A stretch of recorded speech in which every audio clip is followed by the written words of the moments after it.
Ambassador Kate Thompson savored the last sip of her morning coffee, watching the Montana sunrise paint the mountains in shades of gold and purple. The proximity alerts had been chiming for the past hour, but she'd learned long ago that good coffee shouldn't be rushed, even when alien armadas appeared in orbit. Status update. She spoke into her mug, where a nearly invisible communications array was embedded in the ceramic. Galactic Council diplomatic fleet holding position at Marker Alpha. Lieutenant Parker's voice replied from the hidden command center beneath her rustic cabin. They're putting on quite the light show up there. Want me to patch it through to your window? Kate smiled, setting down her artisanal coffee mug, a gift from her daughter's pottery phase that just happened to double as a quantum-encrypted communications device. Might as well see what they think is impressive these days. The cabin's seemingly ordinary window shifted, overlaying the morning sky with a magnificent display of alien ships.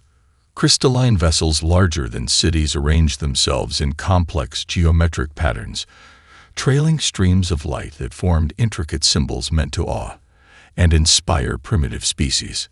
They really went all out with the choreography this time, Kate mused, straightening her suit jacket.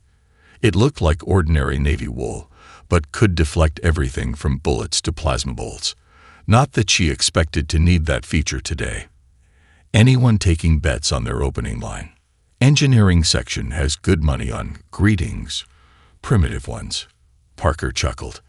Though intelligence thinks they might go with your species has been chosen. Kate checked her reflection in the window. At 53, her face had enough lines to convey experience, while her steel-gray hair projected authority without trying too hard. Perfect for making first contact, or in this case, first rejection. The alien transmission arrived right on schedule, broadcast simultaneously to every screen and communications device on Earth. The being that appeared looked suitably impressive. Tall, ethereal, with shifting colors playing across its translucent skin. People of Earth, it began in flawlessly translated English. We, the Grand Galactic Council, have come to welcome you into the brotherhood of civilized species. Your primitive but promising world has been chosen.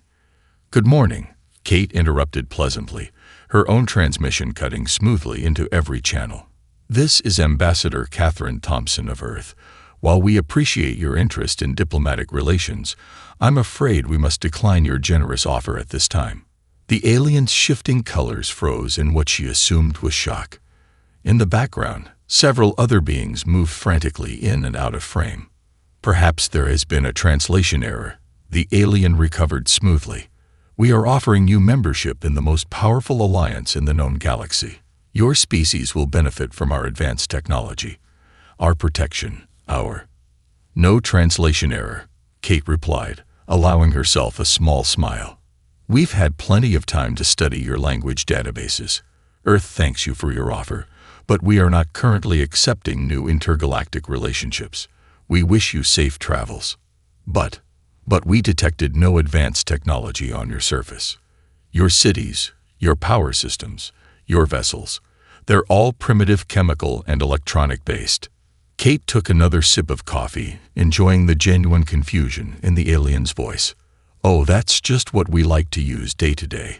It's reliable, familiar, and has a certain charm, don't you think? Like my coffee maker here, sometimes the old ways are the best ways. She didn't mention that her old-fashioned coffee maker powered itself by tapping into zero-point energy, or that those primitive cities concealed defense systems that could reduce the Council's entire fleet to elementary particles. This is unprecedented. The aliens' colors had shifted to what their intelligence suggested indicated severe distress. No species has ever declined Council membership. The benefits, the protection, are appreciated but unnecessary, Kate finished firmly. Now, if you'll excuse me, I have a lovely breakfast getting cold. Our orbital defense grid will help guide your fleet back to the designated departure vector. Welcome to Earth, and goodbye. She ended the transmission and turned to her waiting plate of pancakes, still steaming thanks to the microscopic time dilation field built into the plate. Parker, she called out, reaching for the maple syrup. Make sure someone sends them a fruit basket on their way out. No sense being impolite about it. Junior analyst Zix427 wondered if they had accidentally consumed hallucinogenic spores when reviewing the footage from Earth. Their third eye twitched as they rewound the recording for the 17th time. "Sir," they called to Intelligence Officer Xthrax, who was currently stress-shedding his scales all over the pristine floor of the Council's intelligence hub. "I believe you should see this." The footage showed Dr. James Walker, a quantum physicist from Texas, giving what appeared to be an elementary school science presentation. He wore faded jeans, cowboy boots, and a t-shirt that read, "Physics. It's not rocket science. It's harder." "Now, kids," Dr. Walker drawled, pointing to a device that looked suspiciously like a modified toaster. "This here's what we call a quantum probability manipulator. My daughter Jenny helped me build it last weekend when the football game got rained out." Xthrax's remaining scales bristled. "Is he saying what I think he's saying?" "He is, sir," Zix427 confirmed, pulling up their analysis. "That modified toaster is casually violating 12 fundamental laws of physics. And look at the children's reactions." The human offspring in the video looked almost bored, with one small girl raising her hand to ask if they could do something cool instead, like last week's demonstration of pocket universe creation. Xthrax collapsed into his hover chair, which emitted a concerned beep. "Show me more." The next clip featured a teenager in Seattle, live streaming from what humans called a garage. She was painting her nails black while explaining to her followers how she taught an AI to compose symphony orchestras. "It's not that big a deal," she said, blowing on her nails. "My little brother made a better one last month, but he used his to optimize his Minecraft builds, which is totally lame." "Sir," Zix427's voice quavered, "our preliminary analysis suggests that this AI system is at least 3,000 years ahead of Council technology. And she's talking about it like it's disappointing." They cycled through more footage. A retired teacher in Florida who had to be reminded by his grandchildren not to leave his teleportation device running when he went to bed. A Nebraska farmer who developed anti-gravity technology because he was tired of his tractor getting stuck in the mud. A group of middle school students whose bake sale featured cookies that temporarily granted telepathic abilities. "How?" Xthrax demanded, all three of his hearts pounding erratically. "How did we miss this level of advancement?" Zix427 pulled up another file. "It seems, sir, that humans have an unusual approach to technology. They don't seem to realize these things should be impossible. Look at this interview." Dr. Walker appeared again, this time at a local diner. The interviewer had asked him about the theoretical limitations of quantum engineering. "Limitations?" He laughed, wiping barbecue sauce from his beard.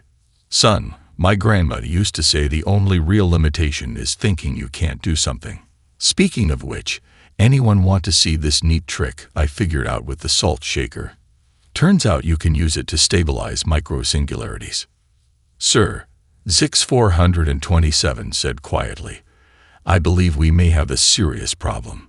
The humans aren't rejecting council membership because they're primitive. They're rejecting it because joining us would mean accepting limitations they don't even believe in." Xthrax stared at the final clip. A 6-year-old girl showing off her science project, which appeared to be a working model of a star system, made from pipe cleaners and glitter glue. According to their scans, it was actually a functioning miniature solar system. "New directive," Xthrax announced, trying to keep his voice steady. "Find out everything you can about human education systems. I want to know how they're creating generations of beings who casually break the laws of physics before they're old enough to drive their primitive combustion vehicles." "Already on it, sir," Zix427 replied, pulling up footage of a kindergarten class where children were learning their ABCs while apparently manipulating the fabric of space-time for an art project.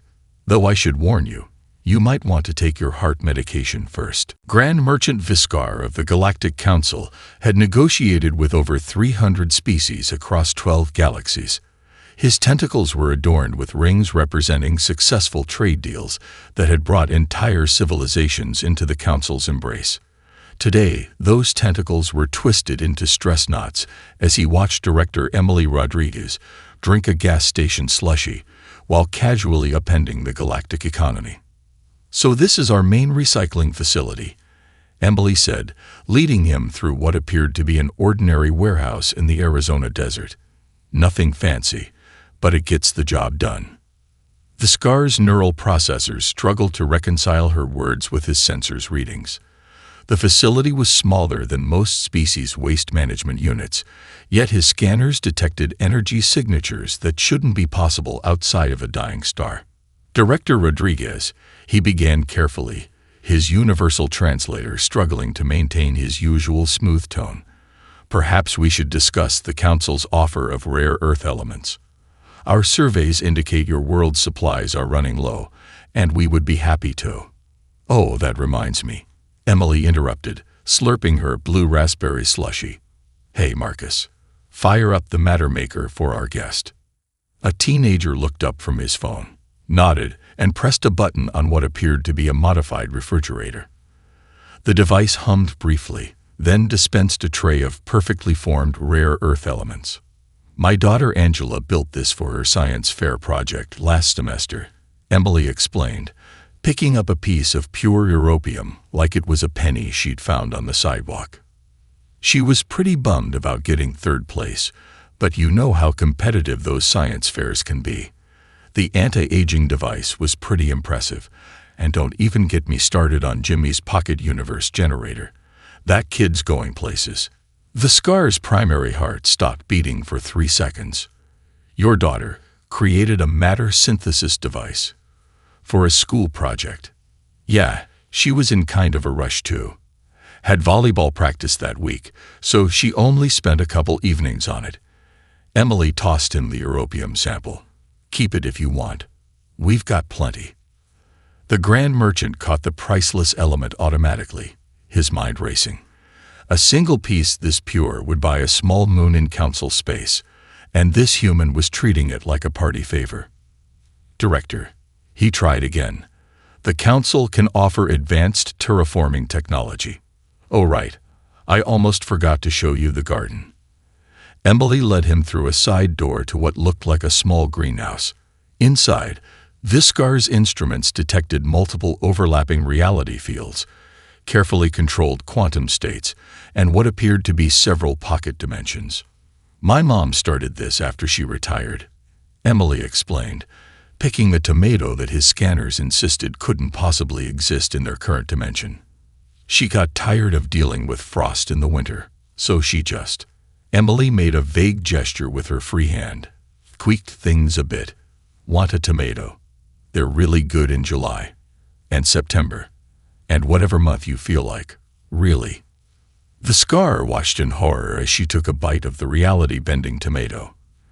"Director Rodriguez, are you saying your mother casually manipulated fundamental cosmic forces for better gardening conditions?" "Well, yeah, you should see what she did with the cucumber patch. Those things exist in, like, 12 dimensions now. Makes for some interesting salads." She checked her phone. "Oh shoot, speaking of lunch, I need to wrap this up. Taking the team to that new Thai place downtown. Their chef does amazing things with quantum-entangled curry." The Grand Merchant's secondary heart joined his primary in arrhythmic protest. But our economic projections, your resource dependencies, the Council's leverage." Emily patted his shoulder sympathetically, her hand passing through several of his upper-dimensional appendages that most species couldn't even perceive. "Look, we appreciate the offer, but we're doing fine. Though," she paused, considering, "if you guys are running low on anything, we'd be happy to help out. Angela's been talking about expanding her science fair project anyway. Something about solving post-scarcity economics before soccer season starts." As Viscar was led back to his ship, His final report to the council consisted of just 3 words: "We have miscalculated." Lieutenant Michael O'Brien was having a perfectly normal day aboard the International Space Station when he accidentally started a galactic cultural revolution. All he'd done was plug his personal music player into what he thought was the station's entertainment system. Instead, he connected to a quantum-entangled network that happened to link with every major communications hub in council space. "Houston," he radioed down, watching his playlist progress bar spread across the galaxy at faster-than-light speeds. "We may have a situation here." 3 weeks later, Cultural Containment Officer Zerxtel stalked through an underground club in the Centauri sector, their bioluminescent warning spots glowing with frustration. The scene before them defied every protocol in the Council's guide to species management. A hive-mind crystal entity was wearing what appeared to be a leather jacket, specially modified for its crystalline structure, while using its psychic resonance to perform something called Sweet Home Alabama. In the corner, a group of gaseous consciousness collectives had formed themselves into the shapes of musical instruments, attempting to replicate what humans called a garage band. "This is completely unacceptable," Zerxtel muttered, ducking as a young silicate being floated past, its external shell decorated with what appeared to be a hand-painted reproduction of HFY's logo. "Hey, man, you gotta check this out." A quantum wave function materialized beside them, its probability field vibrating with excitement. "I just downloaded something called Country Roads, and it's totally changed my understanding of spatial coordinates and emotional resonance." The rest of the club had erupted into what humans called a mosh pit, though given the varied physiologies involved, it looked more like a small-scale cosmic disaster. A hive intelligence was teaching a group of energy beings how to headbang, despite their lack of conventional heads, while an ancient space worm attempted to recreate what it called a sick guitar solo using its gravitational field. Zerxtel's communicator chimed with another emergency report. Apparently, Captain Jack Anderson's space shanties had gone viral in a Crab Nebula sector. 3 highly advanced civilizations had temporarily regressed to water-based forms just so they could properly appreciate songs about sailing. "This cannot continue," they announced to no one in particular, as a group of temporal entities performed what they insisted was a synchronized TikTok dance across several dimensions simultaneously. Just then, the music changed to something with a heavy beat, and the entire club erupted in celebration. "What is this?" Zerxtel demanded of a passing silicon-based teenager who had somehow convinced their crystalline structure to form what appeared to be a mohawk. Only the greatest human musical artist ever. The teenager's crystalline structure vibrated with excitement. Taylor Swift. Zerxtel watched in horror as beings that had once debated the mathematical purity of cosmic harmonics started enthusiastically attempting to recreate what humans called sick beats. Their horror deepened when they received another urgent message. The Council's primary cultural archive had been flooded with requests for everything from classic rock to lo-fi beats to study and maintain cosmic harmony to. But the final straw came when they discovered a group of hyper-intelligent quantum computers hosting what they called a philosophy club. Instead of discussing the mathematical certainty of existence, they were passionately debating the deeper meanings behind something called Bohemian Rhapsody. Is this the real life? Is this just fantasy? One computer asked in perfect pitch, its quantum bits fluctuating in rhythm. That's exactly the kind of existential question we should be exploring. Another replied, while generating a complex holographic analysis of Queen's entire discography. Zerxtel sent their final report to the Council. Cultural contamination has reached critical levels. Humans have introduced something they call vibing to the galaxy, and I regret to inform you that approximately 73% of all known species have declared it, quote, totally awesome. Traditional hierarchy maintenance protocols have failed. The silicate beings are organizing something called a Battle of the Bands, and 3 previously warring species have already signed up to compete. Request immediate reassignment to a different galaxy. They paused, then added a postscript. P.S. Please send more of these classic rock files for further analysis. Purely for research purposes, of course. Admiral Jessica Hayes was trimming her rose bushes when the Council's battle fleet arrived. Her garden, overlooking the Pacific from her Seattle home, offered a perfect view of the 10,000 warships now filling the evening sky. Their hull plating absorbed sunlight in a way that made them look like holes in reality, a sight designed to strike terror into primitive species. They're being a bit dramatic, aren't they? She spoke into her gardening gloves, which doubled as a military command interface. Status report. Council fleet holding position in standard intimidation formation. Admiral. Her eye responded through the quantum-linked threads.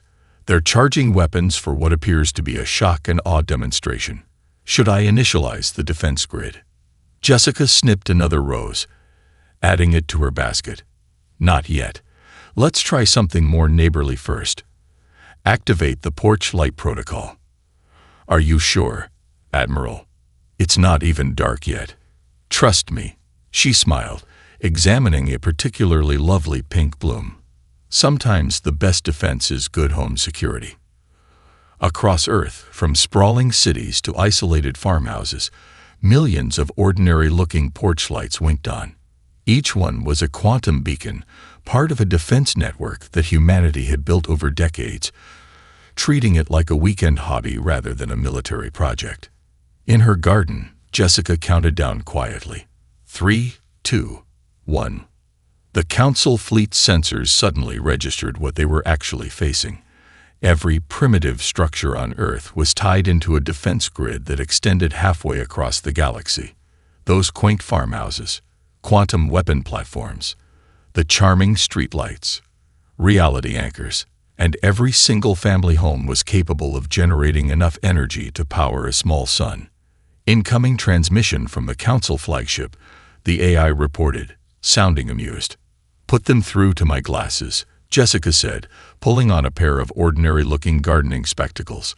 The image of Supreme Commander Cathar appeared, his warrior-cased bioluminescence pulsing with alarm. What is the meaning of this? The alien demanded, their capital letters of outrage clear in their voice. Our scans showed no advanced military technology. Oh, those are just our porch lights, Jessica replied cheerfully, deadheading another rose. You know how it is. Everybody wants good security these days. My neighbor Tom got really into quantum engineering after he retired. Started a whole neighborhood watch program. It kind of caught on. Neighborhood watch. Cathar's secondary breathing sacs pulsated in confusion. Sure, Tom's quite the hobbyist. You should see what he did with his bird feeder. Keeps the squirrels out by shifting them into parallel dimensions. Harmless, really, but effective. She paused, considering a particularly stubborn weed. Of course, the same technology scaled up could theoretically shift your entire fleet into a dimension made entirely of custard, but we try to be neighborly about these things. The Supreme Commander's display showed multiple advisors rushing around in the background, updating threat assessments that were already obsolete. But our intelligence reports showed exactly what we wanted them to show, Jessica finished pleasantly. We're not much for showing off. Dad always said good fences make good neighbors, but better neighbors don't need fences at all. Speaking of which, she gestured vaguely at the fleet. Would you mind backing up a bit? You're casting a shadow on my chrysanthemums. Admiral Hayes, Cathar's voice had lost its bombastic edge. Are you saying that your species built a galaxy-spanning defense network as a hobby project?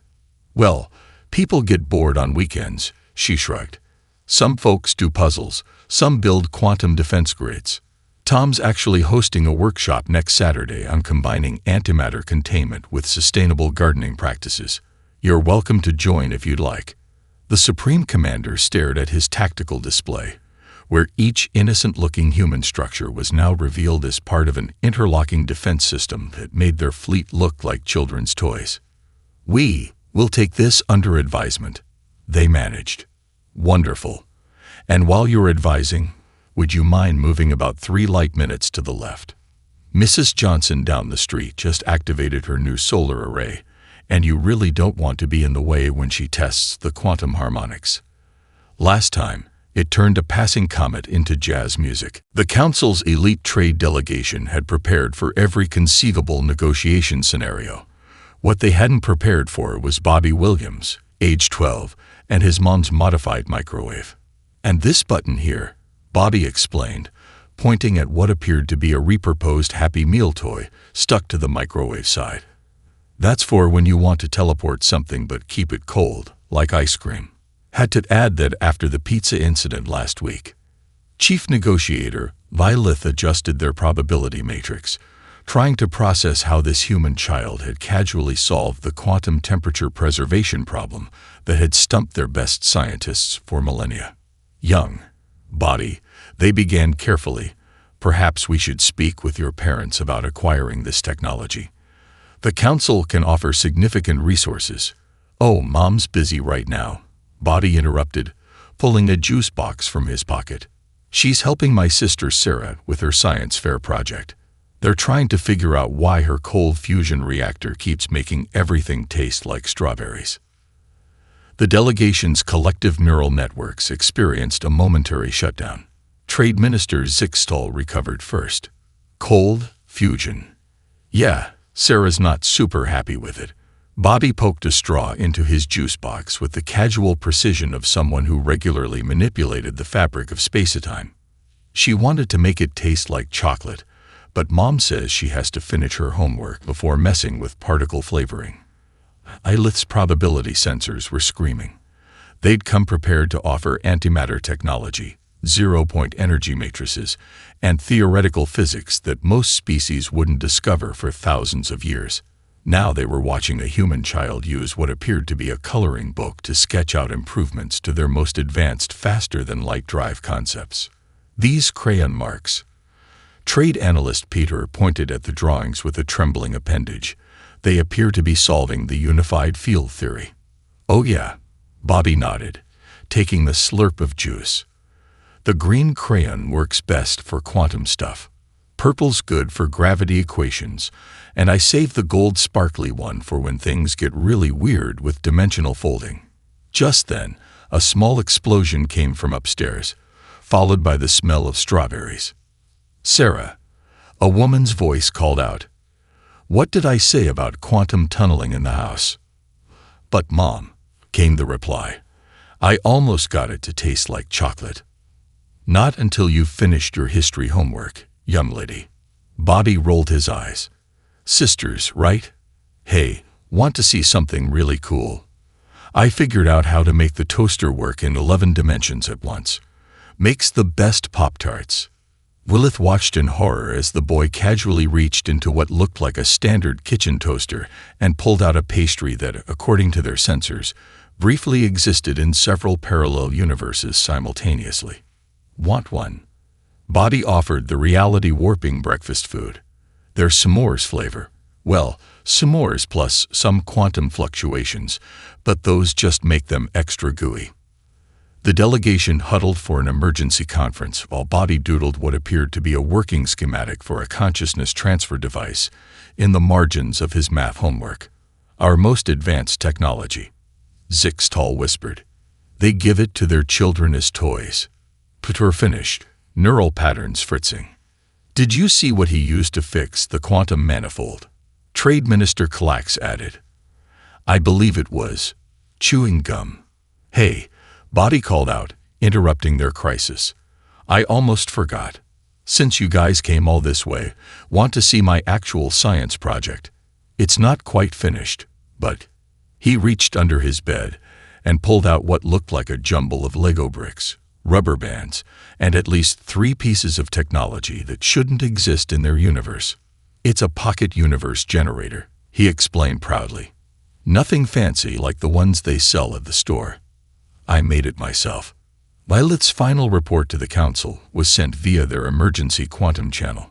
"Cancel all trade negotiations immediately. Strongly advise against offering humans any technology. For their sake, and ours." They paused, then added, "P.S. Requesting immediate retirement. Also, please have someone check if our universe has always tasted like strawberries. Young Sarah's experiment may have been more successful than initially indicated. Council archivist Dr. Palex had been staring at the same holographic projection for 6 hours. Their research pod, normally a monument to organized data analysis, looked like it had been hit by an information hurricane. Virtual screens floated everywhere, each showing a different piece of human innovation or achievement. "It just doesn't make sense," they muttered, manipulating the latest recording with their primary appendages. The footage showed Professor Thomas Henderson's quantum physics class at a small community college in Minnesota.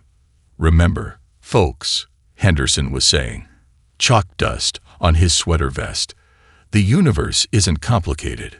We just think it is. Your homework is to try something everyone says is impossible. Extra credit if you prove multiple laws of physics wrong." A student raised their hand. "What if we're not sure how to break the laws of physics?" "That's the spirit," Henderson beamed. "Uncertainty is the first step toward making the impossible possible. Just try stuff and see what works. Worst case scenario, you create an alternative timeline. Best case scenario, you get your name on a really cool theorem." Plax paused the recording, adding it to their growing collection of evidence. Next to it floated footage from a kindergarten art class where children were casually folding space-time to make their finger paintings exist in multiple dimensions simultaneously. Archivist. Their assistant, Janil, entered with another data crystal. "You need to see this." The new footage showed a human high school science fair.